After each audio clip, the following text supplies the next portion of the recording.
Bangor's Hope Health Shelter is switching hands in the new year. Today, Maine-based nonprofit Preble Street officially announced its takeover of the low-barrier shelter on Corporate Drive. The goal is to make the transfer on February 1st of 2025. About a year ago, PCHC said due to financial considerations, it would soon have to close Hope House unless another provider could assume operations.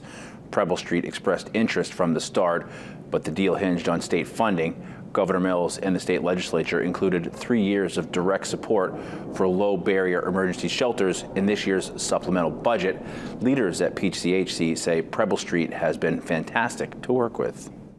The goal is to make the transition as seamless as possible. So the services will continue. It should feel very much the same to people receiving services here. There will be similar staffing, etc. As with any kind of shift, there's going to be some change, but it should feel pretty similar to what's happening now.